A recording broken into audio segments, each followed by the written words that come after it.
For all the attention being paid right now to the war on the ground, the PR war between Israel and Hamas is extremely important in its own right. Think about this. The misguided early perception surrounding last week's explosion that ripped through a hospital in Gaza had real consequences. The claims from Hamas that 500 civilians were killed as a result of an Israeli missile strike was parroted uncritically by many in the U.S. and the global media.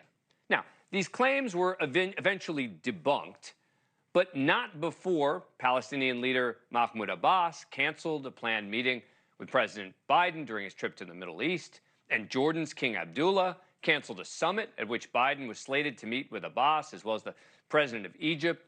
Abdullah cited the hospital explosion as his reason for pulling the plug on the summit, calling it a, quote, shame on humanity. Now, that is a huge PR win for Hamas.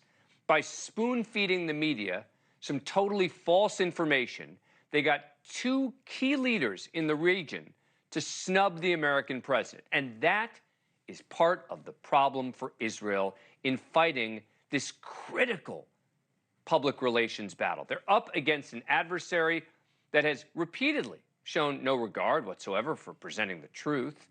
The other big issue is that right now, more and more images are coming in showing civilian casualties in Gaza, and those are real. The conflict may have started with an unconscionable terrorist attack on Israel, but right now, much of the public is just seeing death and destruction in Gaza, usually at the hands of Israeli bombs. And it's going to continue. At today's White House press briefing, NSC spokesman John Kirby laid out the stark realities. This is war. It is combat. It is bloody.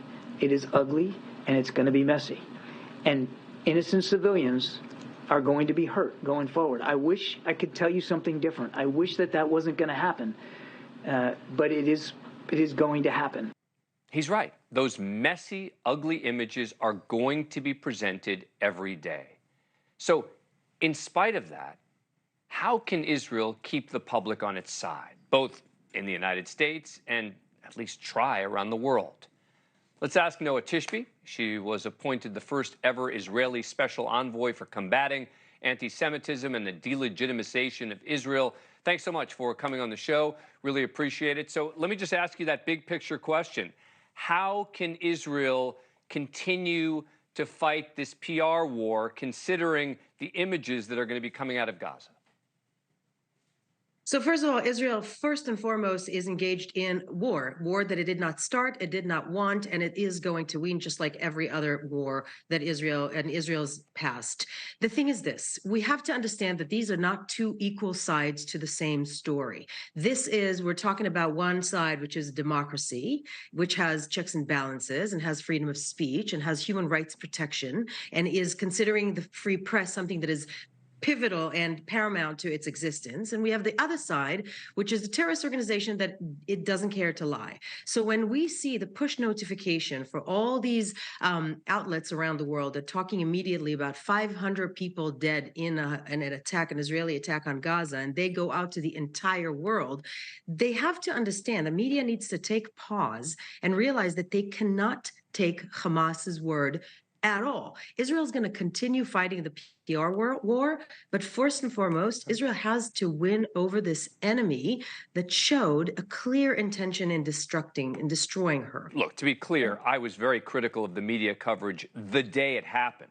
Already of the American media accepting Hamas at face value that night. I was criticizing the media. So I hear you on the issue of the hospital.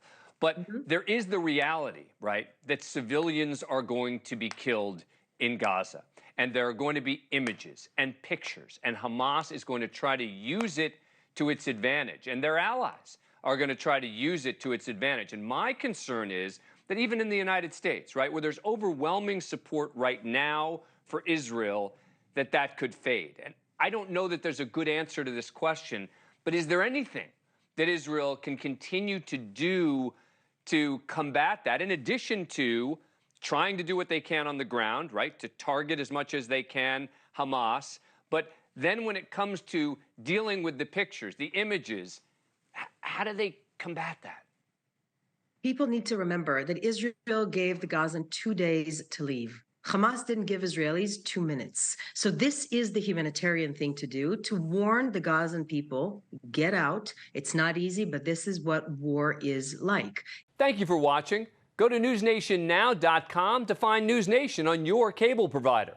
And don't forget to click the red subscribe button below to get more of NewsNation's fact-driven, unbiased coverage.